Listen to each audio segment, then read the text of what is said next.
In the quiet corners of a Los Angeles meditation studio, a group of people, some in jeans, others in yoga pants, sit in silence.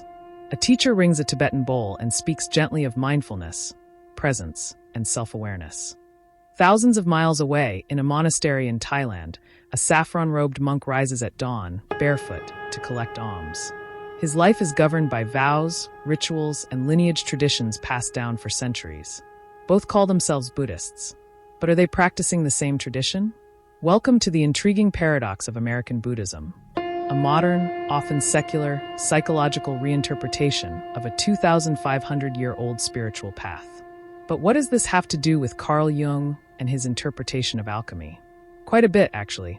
Jung offered a lens through which to understand how ancient spiritual systems adapt to modern psychological landscapes.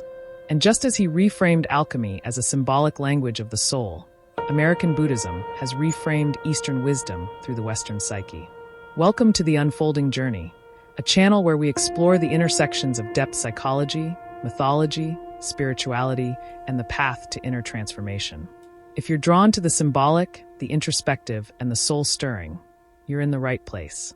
In today's video, we're unpacking how American Buddhism differs from traditional Asian practices, and how Jung's insights into alchemy help us understand this cultural transformation. Let's begin. Buddhism has traveled far, both geographically and philosophically. Born in ancient India, it spread across Asia, evolving into various schools. Theravada in Southeast Asia, Mahayana in China and Japan, and Vajrayana in Tibet. When Buddhism arrived in the West in the 19th and 20th centuries, it encountered a very different cultural climate. Industrialization, scientific rationalism, and later psychology all shaped how Westerners understood the Buddha's teachings. And so, something new began to emerge. American Buddhism, a unique blend of meditation, psychology, self-help, and secular mindfulness. In traditional Asian contexts, Buddhism is embedded in a rich matrix of rituals, cultural customs, community monastic life, and karma-based cosmology. But in America and the broader Western world, much of that has been stripped away. Instead of chanting Pali scriptures or venerating bodhisattvas, Western practitioners are more likely to engage with mindfulness meditation as a therapeutic practice, psychological self-awareness instead of devotional worship, secularism, often separating Buddhism from its metaphysical or religious roots, individualism, prioritizing personal insight over collective ritual. And this is where Carl Jung's work becomes surprisingly relevant. Carl Jung was deeply fascinated with Eastern spiritual traditions, especially Buddhism, Hinduism, and Taoism. But he warned against superficial appropriation. Jung felt that many Westerners misunderstood Eastern teachings because they tried to apply them without the supporting cultural and psychic context. He wrote, "A spiritual practice from the East transplanted into the Western psyche without adaptation can become a soulless imitation." He didn't mean this as criticism, but as a psychological observation. The Western psyche, shaped by different myths and developmental challenges, would interpret these teachings through its own symbolic lens. To Jung, alchemy was the Western counterpart to Eastern systems of transformation like yoga or Zen. Just as Eastern practices aimed to unite mind and spirit, alchemy sought to transmute the base, lead into the refined gold. A process he saw as symbolic of individuation, the journey of integrating the unconscious and becoming whole. Alchemy's symbolic stages, Nigredo, Albedo, Citronides, Rubedo, mirrored the transformation of the self.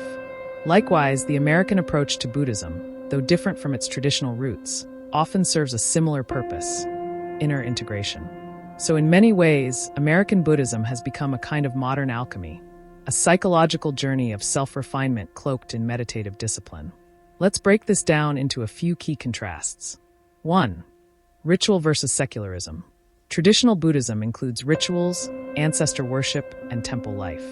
American Buddhism often downplays ritual in favor of mindfulness and meditation apps. 2. Community versus individualism. In Asia, Buddhism is communal, with strong lay monastic relationships. In the West, it's more individualistic, people seeking personal peace or enlightenment. 3. Cosmology versus psychology. Traditional Buddhism includes beliefs in rebirth, karma across lifetimes, and multiple realms of existence. Westerners often interpret these metaphorically, or replace them with Jungian concepts like the unconscious and shadow integration. 4. Guru lineage versus therapeutic models. Asian Buddhism emphasizes lineage, gurus, and formal transmission. American Buddhism often adapts a teacher-student model more akin to therapy. So, how does Jung fit into all this? Jung offered a bridge, a symbolic language that lets Western minds engage deeply with Eastern wisdom without discarding their own cultural psychology. For example, mindfulness becomes not just attention training, but a tool for becoming aware of the unconscious, like watching the shadow rise in meditation. Buddha's concept of no-self, anatta, can be explored through Jung's idea of ego dissolution and the rise of the self. Suffering, dukkha, is not just something to escape, but a crucible for transformation, much like the Nigredo stage in Alchemy. This reframing allows American practitioners to engage in a depth practice, even if it's not wrapped in traditional robes. This is a controversial question. Critics argue that American Buddhism risks being watered down, stripped of its ethical framework and communal roots. But others, including Jungians, might say that every spiritual system adapts to its cultural soil. What matters is whether the inner transformation is authentic. If someone uses Buddhist meditation not just to feel calm, but to face their shadow, integrate their pain, and live more meaningfully, isn't that aligned with the Dharma? As Jung put it, your vision will become clear only when you can look into your own heart. Who looks outside dreams, who looks inside awakens. We may be witnessing the rise of something new, depth Buddhism, a synthesis of traditional Buddhist insight with Jungian symbolic work. Imagine a practice that includes mindfulness meditation to calm the surface mind, dream work and active imagination to dialogue with the unconscious, shadow work as a form of ethical purification, the path of individuation as a modern bodhisattva path. This isn't about choosing east or west. It's about honoring the alchemical fusion of both traditions in the fire of personal experience. Buddhism, like all great spiritual paths, is a journey of transformation. Carl Jung showed us that the path of inner work, whether walked through Zen, dreams, or alchemy, is ultimately the same, a descent into the self and a return with the gold of insight. So whether you're meditating in a forest temple or in your Brooklyn apartment, know this. You are part of a long lineage of seekers, myth-makers, and soul alchemists. The outer form may change, but the inner fire burns the same. If this video resonated with you, and you want to explore more about the intersections of psychology, mythology, spirituality, and transformation, be sure to like, comment, and subscribe to The Unfolding Journey. Which path are you on? Ritual, reflection, or raw self-discovery? Let us know in the comments. Until next time, keep unfolding.